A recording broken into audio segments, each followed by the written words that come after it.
Hello दर्शक बंधु नमस्कार। आपण केमिति अछंती मु आशा करछि आपण सब भलरे थिबे। तो आज आम आलोचना करिबा जे कार्तिक पूर्णिमा कोन पई पाळंती जे कोन पई पालन करा जाय।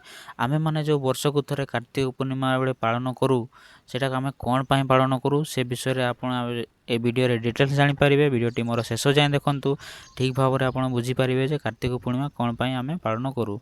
तो कार्तिक पूर्णिमा काहे पालन करा जाय जे त्रिपुरासुर हत्या दिन कार्तिक पूर्णिमा दिन थिला एवं त्रिपुरासुर हत्या पर देवता एवं देवादेवी माने अंततः खुशी होई काशीपुर शिव सहर रे दीपदान करी उत्सव पालन करथिले।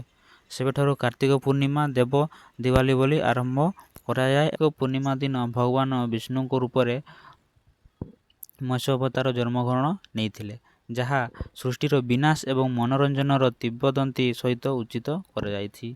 एवं भगवान विष्णु को 10टी अवतार मध्यरु प्रथम अवतार को मत्स्य अवतार बोली विवेचना करा जाए।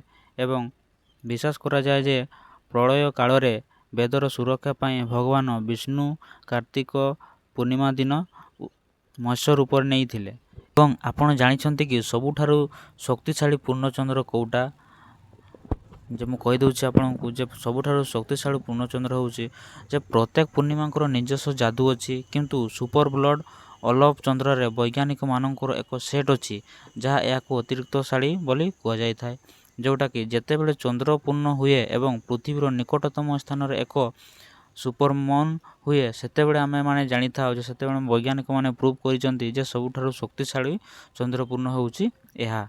आपण माननकु ए वीडियोटी केमिति लागिला निहाती कमेंट माध्यम रे जणांतु एवं मो चैनल को सब्सक्राइब करिया पई भूलंतु नाही। आवरी मध्ये ए बडा वीडियो देखिया पई हेले धन्यवाद।